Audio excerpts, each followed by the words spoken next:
Good evening বন্ধুরা, তোমরা সবাই কেমন আছো? আশা করছি ভালো আছো। আমার তো কিছু বলারই নেই, কারণ সেদিন আমি খুব খুব খুব খুব বললেও কম হবে, মানে অসীম খুশি ছিলাম। কারণ সেদিন ছিল একটা খুবই স্পেশাল দিন, স্পেশালি আমার জন্য। তাই পেট্রোল পাম্প থেকে তেল ভরা হয়ে গেলে আমরা আমাদের গন্তব্যস্থলে, মানে আমাদের ডেস্টিনেশনের উদ্দেশ্যে রওনা দিলাম। জানি এই জায়গাগুলো, বিশেষ করে এই জায়গাটা তোমাদের অনেকটা চেনা চেনা লাগছে, কারণ আমি যখনই কলেজ যাই আর মিনি ব্লগ বানাই এই জায়গাটা আমি তোমাদের প্রায় দেখিয়ে থাকি। এই ভিডিওটা আসলে গত মাসের ভিডিও, অর্থাৎ 23শে অক্টোবরের ভিডিও, মানে যেদিন ভাইফোঁটা ছিল। তাই রাস্তাঘাটে প্রচুর জ্যাম ছিল। আমরা রাস্তায় যেতে যেতে অনেক কালী ঠাকুরের প্যান্ডেল দেখেছিলাম, কিন্তু সবগুলোর ভিডিও করা হয়নি। দেখছো রাস্তায় কত জ্যাম। এই 2025 সালে এসে অনেক কিছু পাওয়া হয়েছে, অনেক কিছু হারানো হয়েছে। হারানোর কষ্টটা হয়তো একটু বেশি, কিন্তু পাওয়ার খুশিটা তার থেকেও বেশি। কারণ এই বছর আমার একটা স্বপ্নই বলতে পারো। জানি তোমরা শুনলে হয়তো এটা কেউ বোকামি বলবে, কেউ পাগল বলবে, পাগলামি বলবে, কিন্তু তাতে আমার কিছুই যায় আসে না। কারণ এটা আমার ছোটোবেলার স্বপ্ন যে আমি দেবকে সামনে থেকে দেখব। যা তোমাদের আমি বলেই ফেললাম যে এখানে আমি দেবকে দেখতে এসেছি।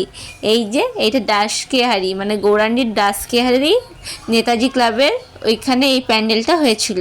থিমটা দেখছো কত সুন্দর, ভেতর থেকেও তো প্রচুর সুন্দর ছিল, দেখো তোমরাও। আর মা কালীর মূর্তিটা তো কিউট হয়েছিল, প্রচুর কিউট। এখানে আমি তোমাদেরকে একটু আমার মুখটা দেখিয়ে নিচ্ছি, আর আমি আমার ফ্রেন্ডকেও বলছি একটু হাই করে দে, তো তোমাদের সবাইকে হাই করে দিল। দেখছো মেগাস্টার দেবকে দেখার জন্য কত ভিড় হয়েছে। হবে নাই বা কেন? মানুষটা কি একাই আমার স্বপ্নের? সকলেরই স্বপ্নের। তাই সবাই এত রাত পর্যন্ত অপেক্ষা করছে। আর আমরা সবার থেকে লাস্টে গেছিলাম, কিন্তু চলে গেছিলাম একদম স্টেজের সামনে। ভলেন্টিয়ারদের বলছিলাম আমরা আর যাব না, একটু যেতে দাও, একটু যেতে দাও বলে বলে একদম সামনে চলে গেছিলাম। এই যে এবারে দেবের এন্ট্রি হবে, মেগাস্টার বলে কথা, এন্ট্রিটা তো একটু হাটকে হওয়ারই কথা, তাই এতটা টাইম লাগছে। দেখছো কত ভিড়, আর সবারই হাতে মোবাইল। এখানে আমি আবার তোমাদের হাই করে দিলাম, আমি প্রচুর এক্সাইটেড ছিলাম। এই যে ফাইনালি এবার আমাদের দেব আসছে, তোমরাও দেবের এন্ট্রিটা দেখে নাও। দেব টিভিতে যতটা হ্যান্ডসাম দেখতে, সামনে কিন্তু তার থেকেও বেশি হ্যান্ডসাম দেখতে। নাও এন্ট্রিটা দেখে নাও।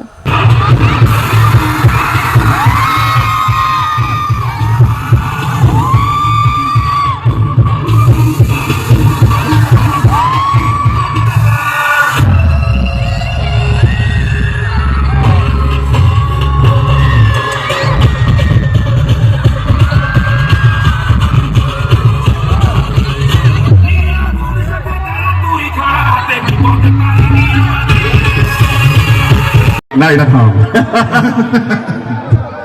পেন্ডিংটা দারুণ, কিন্তু আমি নেবো, এখান থেকে নিয়ে নেবো। জানি একটু ধৈর্য ধরো, আমি ঠিক দেখে নেবো তোমাকে। একদম একদম, একটু আমার শুনতে, তোমরা শুনতে।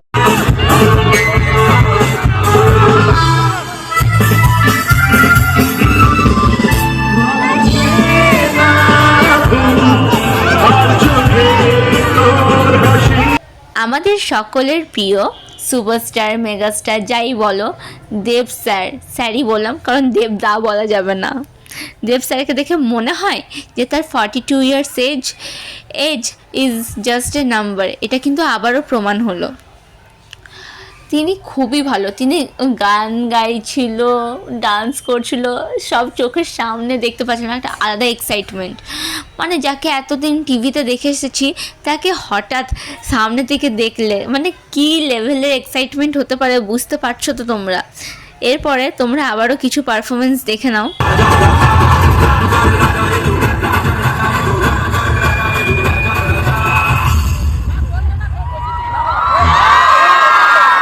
কটলেস প্লিজ, কটলেস, এটা কটলেস।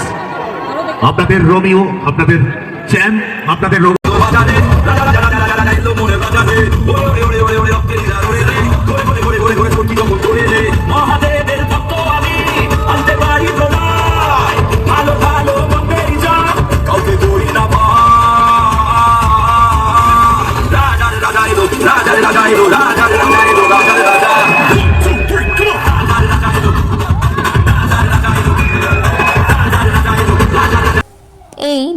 23শে অক্টোবর, এই দিনটা আমি জীবনেও ভুলবো না, কারণ ভোলা সম্ভবই নয়। কারণ এই দিনে আমার একটা খুব বড় স্বপ্ন পূরণ হয়েছে।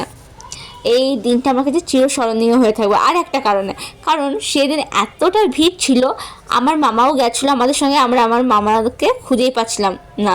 তারপর প্রায় 1 ঘন্টা পর মামাকে খুঁজে পেলে আমরা প্রায় 1টার সময় বেরোই আমাদের বাড়ি যাওয়ার উদ্দেশ্যে। এখানে আমাদের সবারই মুখের অবস্থা দেখছো, কারণ প্রচুর রাত হয়ে গেছিলো আর সবাই খুব ক্লান্ত হয়ে গেছিলাম। তো আজ এই পর্যন্তই, দেখাবে অন্য একটা ব্লগের সঙ্গে। টাটা।